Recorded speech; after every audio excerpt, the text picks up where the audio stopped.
Welcome back, Daily. we just turned the microphone on. This is a good one.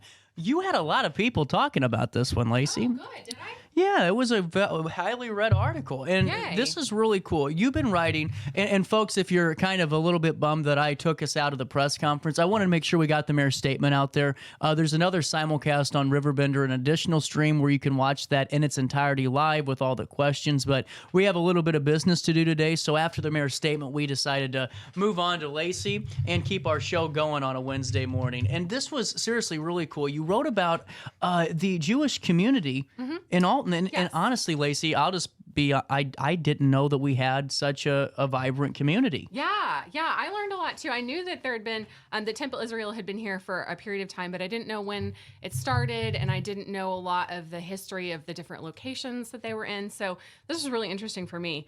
I just stumbled across, like I always do, an article that talked about the Jewish community home of Wood River and Alton. So at that time, Wood River and Alton were together.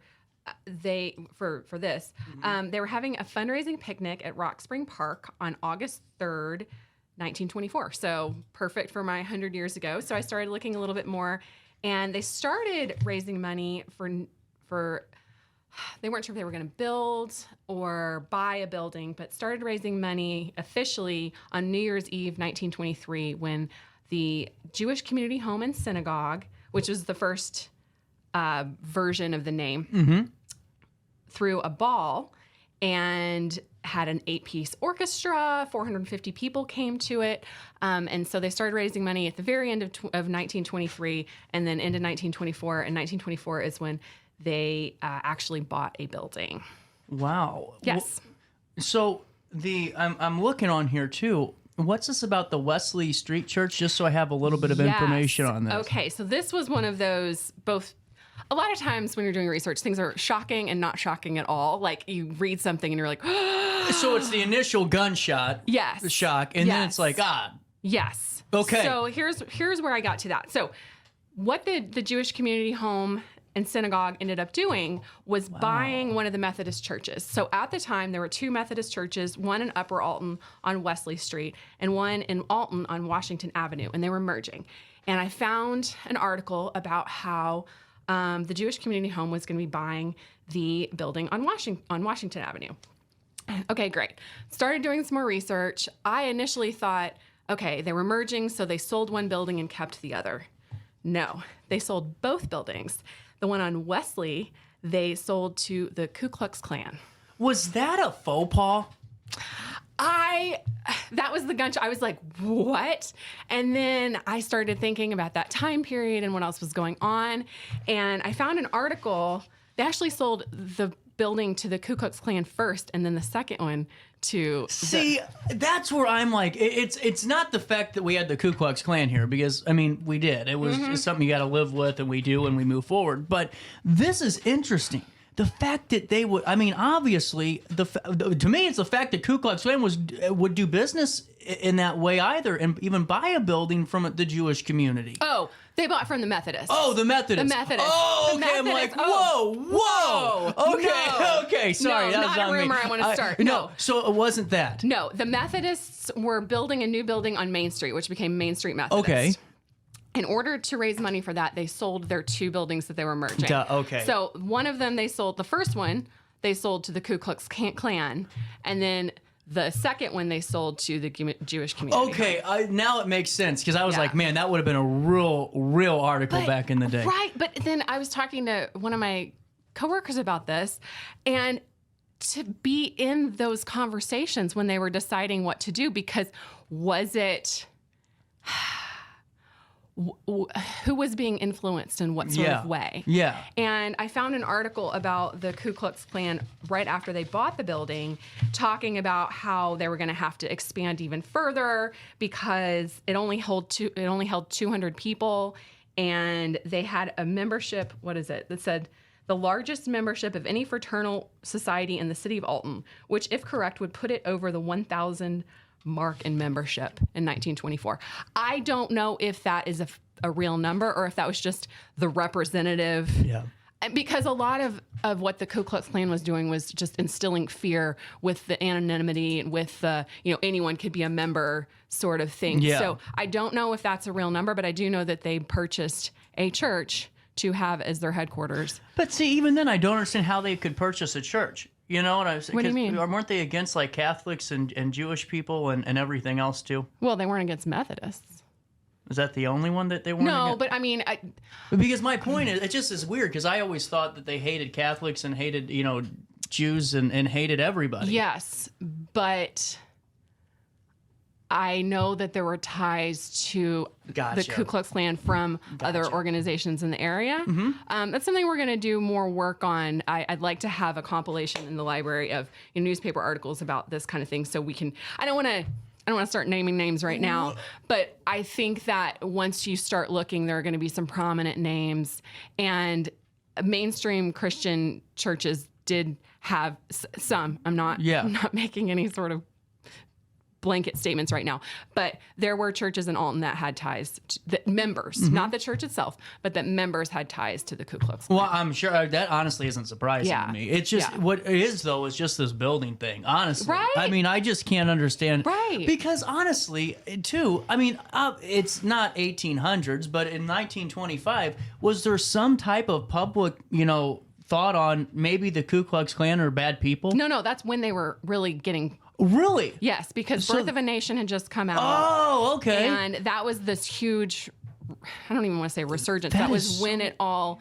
started really happening. And I mean, there were cross burnings. One of the, in 1949, Elijah Conley, who you may have heard of, he was a bricklayer, and he was black, and he was trying to help desegregate the schools, integrate the schools, and there were shots fired in his house. There were crosses burned in his yard. He had to leave town because his credit got cut off. I mean, this is part of our history that is important to acknowledge, but is not pretty. Yeah, and totally. It just, to me, I'm learning so much more than I have with you, because this is something I've never even, to be quite honest with you, never wanted to look into. Right. And it's just the kind of hard bluntness of me. It's just why I didn't want to dive into it. But now that we are, Jewish people weren't really treated well here either. I was looking at this. They had to attend a Christian service if they were a part of the Western Military Academy. Yeah, that was another thing that I had no idea about. So one of the organizations, one of the places that was really appreciative of this Jewish community home, and then what became Temple Israel the next year. By 1925, it was being called Temple Israel. But Western Military Academy had a rule that each cadet that was a member of Western Military Academy had to attend religious services on Sundays.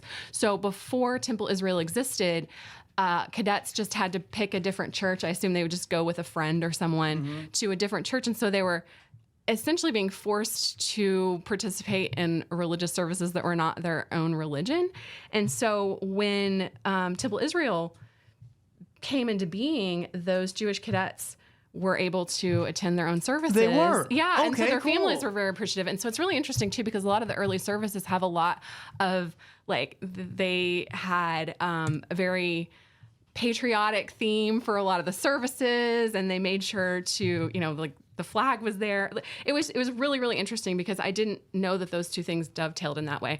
There had always been Jewish cadets, but I think a lot of times, if you're not the majority, and this is across the board, this isn't just when we're talking about religion, but if you're not the majority, you're unintentionally overlooked in a lot of things. And so this was a way for those cadets to finally have a place to go. And I also wondered about that, because I know Temple Israel was doing services on Sunday mornings, and the Sabbath in Judaism is on Saturdays. And so I don't know this, but I wonder if part of why they were doing services on Sundays was to make it available for the cadets at Western Military Academy. Now that would be really cool too. It might also have to do with the fact that if you're not the predominant religion, then you kind of form things around what works in the community. So I don't know if it was fully related to Temple Israel and Western Military Academy, but I'm sure that there was a difference in that.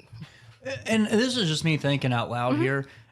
Was there an uptick in I guess total attendance for the the coalition at Temple Israel during like World War II and all of that when folks were leaving France and Germany? No, Because we're in the middle of the country, so I would Yeah. assume that there would be a chance that you get a trickle in that way. Yes, but the United States wasn't great about letting Jewish people into the country during World War II, despite the Holocaust going on. So it was really, you had to be sponsored a lot of times by a family that was already here, family members that were already here. So I don't know how much it influenced the population in this area or Western military itself, but that would be really, it's like, You know what I'm I saying? can barely stop myself after one article because all these avenues of questions and research come up every time. Well, and too, I mean, it's now I'm looking. I mean, I drive by the building every day to pick up my dog on West Delmar, where it is now. I saw that they bought the Christian server. Now, was that the Christian Science building that bought them out? Okay, so, well, it was Christians. I'm not sure what's there now. So, yeah, fast forward a little bit. First, Temple Israel was on Washington. Then, after 40 years, they broke ground on a new building in Godfrey, and that's 1414 West Delmar in 1965. And this is a really fun fact. When the new Temple Israel building was consecrated, the congregation walked the Torah from the old building on Washington to the new one on Delmar. Wow. All the way. Like, I looked up that route, and it's a long way. It's not just down the street. So they were there, and I don't remember the name of the church that's there now. Oh, it's River of Life. Yeah. It's not the Christian side. This is evangelical. Right. Yeah. Well, and then after that, let's see, in 2004, so the mid part of the century, there was a really big Jewish population in Alton. It dwindled, and then in 2004. Oh, yeah, I've got it in the article. Temple Israel sold the building to River of Life Community Church and then bought the former Christian Science Reading Room. Okay. So that's the one on the other one on Delmar. Yep. And then that was sold in 2020. Now, that's what's really, I think I don't want to say, it makes me upset that they're closed, because though, there's, due to dwindling attendance and, I know that there's a different museum that holds some of the pieces, correct? Oh, yeah. I'll talk about that in a minute. So, but it's just like, to me, that's such a historic thing that's weathered it's pretty substantial storms that you would want to kind of keep going just to have it. You know what I'm saying? I guess people don't like that anymore, but to me, I'm one of those that I would much rather have something. It's hard because I think it's not just Judaism either. There are so many churches that have closed. Just because of the way that population works or religious organization attendance. Like, we just live in kind of a different world right now. There are still Jewish people in Alton. Oh, yeah. There are still, I talked to several people that had been members of Temple Israel when I wrote this because I wanted to get it right. And so there are several synagogues in St. Louis that have members from this side of the river. But yeah, it was sad. And it was especially sad because it closed in 2019, and then in 2020, the last service was supposed to be the going away, goodbye service. Oh no! It was like March 17th. It was the week that everything closed because of COVID, and so no one got to have the closure. I'm gonna cry. Yeah, no one got to have that closure of saying goodbye to the building because the building had already been sold. It was having the closing the next week, and so people didn't get to come together to mourn in that way. But like you said, so the St. Louis Kaplan Feldman Holocaust Museum holds Temple Israel's archives, and I contacted them for the photos that are in here, and they were wonderful. They gave me the list of all the items that they have, and we'll have that in our collection at Hainer. What is that picture? This is when they're walking from... Is that what you were just talking about? Yeah. Gosh, dang, that is cooler than heck. Isn't that really neat? That is so awesome. Yeah. Sorry, guys, I just saw that on the article. No, it's okay. Well, and here's the fun part about that. When I talked to the archivist over there, Amy Mormon, she said they had photographs, but she didn't have, they weren't digitized. They were just listed as photographs. And I said, could you just like, send me a couple. I don't care what they are as long as they're early. And one of the ones she sent was that one that I'd already written the part about it being walked over. And so it looked very planned. It looked like I had like chosen the perfect photo. And it was really that she sent me 3 and I used. Because I thought you did. I was like, what a producer. That's what I try to do. I try to make it look like it's easy. No, but she was amazing. And so they have all kinds of stuff over there. Both of the Torahs that belonged to Temple Israel went to new places, one in St. Louis and then the other one in Missoula, Montana. Whoa. Yes. There was a Temple Israel member who befriended someone whose, I think, daughter lives in Montana. And that's in some of these St. Louis Jewish Light articles in here. It tells more about those stories. But my favorite part of this is that the Torah that was leaving to go to Montana got its own seat on the airplane. Did it really? That is yes. really cool. Yeah, because they wanted to keep it safe, and I was I the way like to when do people it. respect other. Yeah. I love that type of stuff. Yeah. And also, I was just because I got nosy and I looked up River of Life. I was like, man, this website look at this, Lacy. This website looks amazing. I just wanted to throw that out there real quick. Look at that, nice website. Even though I'm zoomed in, evangelize all that stuff. Well, then I look at the bottom. Oh, you can't see here. Let me take this little lower third off. Oh, you can't see it. We actually made the site for them. It says hosted by RiverBender.com. Wow. I'm like, man, this is looking really good. Makes sense. Yeah, just makes sense. What I was going to ask you, too, about this is, I don't know, I lost my train of thought. Uh-oh, this is ugly. Is when we're talking about just the significance of Temple Israel and the community overall, is there ever an opportunity for folks that maybe were a part of the temple or maybe a part of the community there? Do they ever have like a reunion or any type of ways to celebrate that? Oh, that's a really good question. I know that by the time it closed, there were few enough people that they all sort of still keep in touch, even if it's informally. Yeah. I would have to check on that, but because I hate that. It sounds like a really sad ending to this story, even though it's not. It's just, COVID coming in and kind of closing that door on them. I don't want to say the good news, but I know that a lot of places were really, really negatively affected by COVID. Oh, gosh, yes. This had already been planned before COVID. And so it's not like that was the final nail in the coffin. Like, Temple Israel was closing. It was considered bittersweet.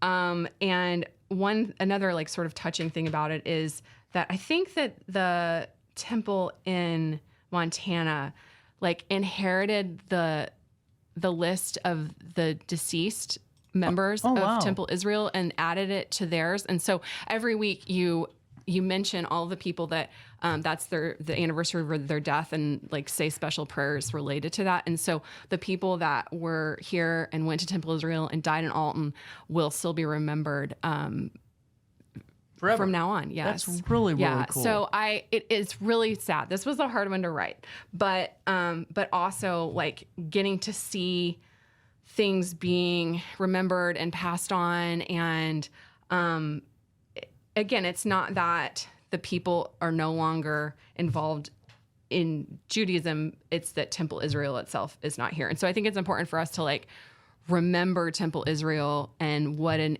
impact it had on this community. And also that it's not like Judaism in Alton is gone. Oh gosh, no. So, but I think that some people, if you don't have that, you don't have the visual. You don't have the visual. You don't think about it. Yep. Then you just make assumptions about everybody's religious background. That's true. No, you make a very good point on this. Getting back into it, I think it shows it's a good message too.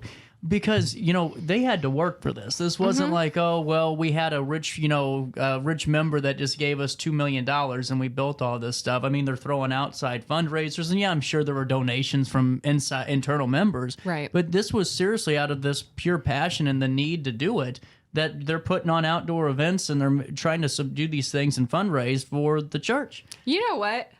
Picnic fundraisers in the 1920s. I could write only about picnic fundraisers. That would be really cool. Well, actually. next week it's not just about a picnic fundraiser, but a picnic fundraiser as mentioned. Like Rock Spring Park, I think it was just, you couldn't go to the park if you weren't there to raise money for something.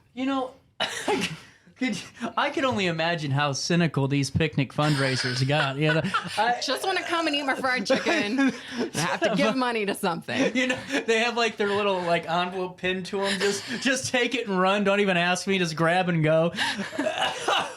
You know what I think's crazy too? We don't, and you've tackled this all the time. It's not like it needs a direct call to action. The amount of really important events that happened at Rock Springs Park. Oh my gosh, Like, yeah. you know, and Yeah. now they're doing a lot of cleanup. And Tammy Smith 8 years ago really worked hard on that. And For Rosie's doing a good job now, kind of keeping that going. But man, I mean, think about it. You could have probably tripped and fall in the same spot that Robert Wadlow did. You know, you could. I mean, there's so many things that like can tie into historical significances, like these fundraisers. That's really cool. Well, and I'm not going to do a whole article about this because I feel like it would go off the rails probably right here. But one of the things about Rock Spring Park was that there were a bunch of articles in the 1920s about the police trying to tell couples to be more discreet in the park. Like it was the full range. We were having, temple and church picnic fundraisers, and then the police were like, get out of here. So you know what I never figured out? What? Why Alton doesn't have one of those roads that overlooks the bluff. You know what I'm saying here? It's in every damn movie from 1960. You drive up the damn hill, you overlook. We don't have one of those here. I don't know. If I run for mayor, that's what we're getting. We can have a picnic fundraiser at Rock Spring Park By Lover's Point. to build a Lover's Point. That's the mayoral platform. That's it. Book me. Book me. Someone's going to write about this in 40 years. How did Nasello get elected? Well, he promoted Lover's Point. And then the future Lacy will write about it. No, you were the vice mayor. It was a co-mayorship. Started right here. Right here on our news. I'm so looking, and the reason, and I'm not patronizing you, you aren't biased at all in any of your writings. And I'm really fascinated to hear you talk more and write more about the Ku Klux Klan's involvement. And not only in Alton, but in Wood River, too, and all these places. Because, we always kind of look in we don't look in the rearview mirror, which is good. But there's a lot of things that you could really talk about with this. Now that my head's been kind of spinning since then, man, and the way that you write, you don't write as somebody who's on a soapbox. You're just writing in general, and that's what I think is a really good thing. Well, thank you. I just try to take what's there, and I think it's really important to look in the rearview mirror because otherwise we just repeat the same mistakes or we don't understand why things are the way that they are right now. And so, I try to just take what we know and not make assumptions unless, we're just chatting right here. But like, here are the facts. Here's what we know.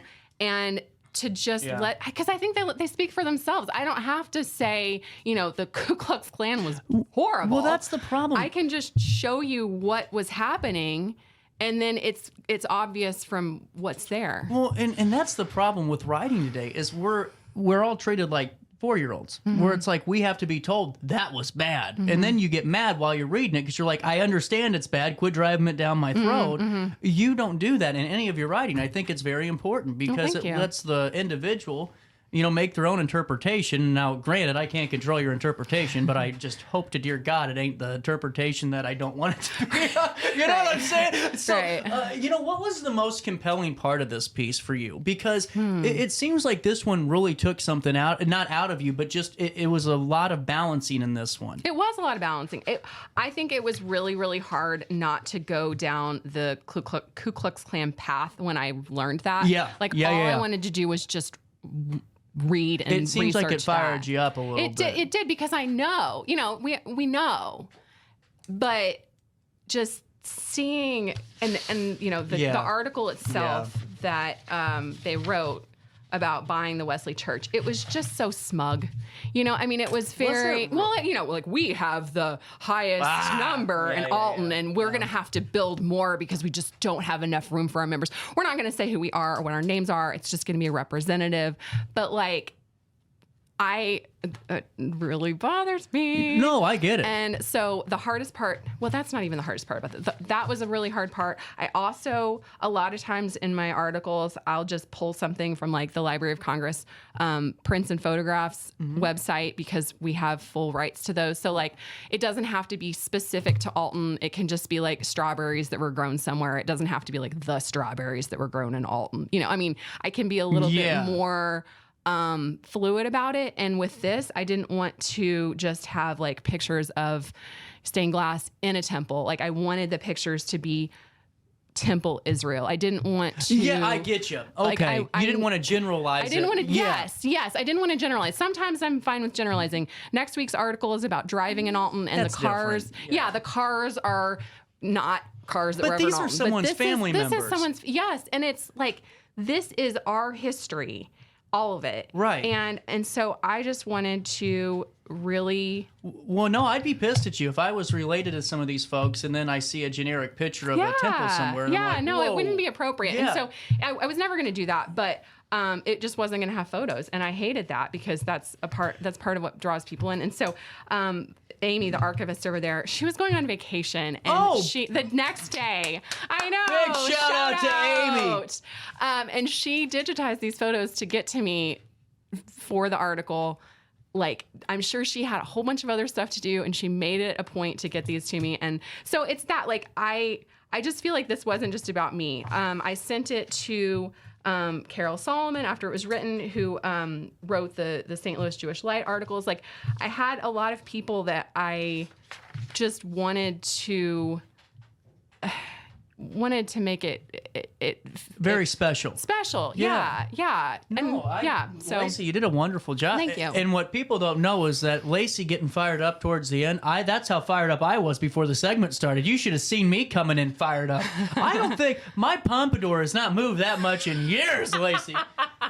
I'm telling you, you make me happy though. Because honestly, this day was ruined. This day was absolutely ruined until you came in and just gave us a great article. Here's what I'm going to challenge you with though. Okay.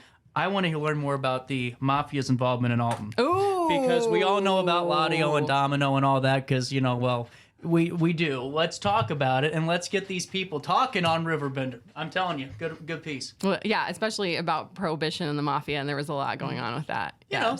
Yeah. Stay tuned. Anything coming down the pipeline at the library you want to promote? Oh, gosh. Well, we have Vintage Voices coming up in October, so I'll talk more about that. We don't ever promote stuff while you're on here. That's me. I just thought Oh. about that. I have never asked you, hey, Lacy, what are you doing at the library? It's like, what are you writing next for us? Well, Mary comes in and she talks about a lot of this stuff, so that's okay. That's true. We're actually putting together our fall newsletter right now, so I've been working on what we're going to be offering in the fall. So, like, we've got George Provenzano coming in to talk about the Semple family in Alton, Semple. Semple. Yep. And we've got two authors from St. Louis who are going to talk about books that they've written kind of based on the 1904 World's Fair, like fiction, but historical fiction. We've got our branching out classes. We've got all kinds of stuff. I heard it always happens at the World's Fair. At 10:40, we'll take a quick break and we'll come back. A little Elvis joke for you. You know, it was a good movie. You know, he was a race car driver. The guy What was... movie? It happened at the World's Fair. It happened at the World's Fair. Okay. He was a okay. race car driver, a skydiver, a businessman, a cowboy. Elvis did it all in the 1960s, and his manager made all the money. At 10:40, Yeah. we'll take a quick break. More of our daily show hits you next.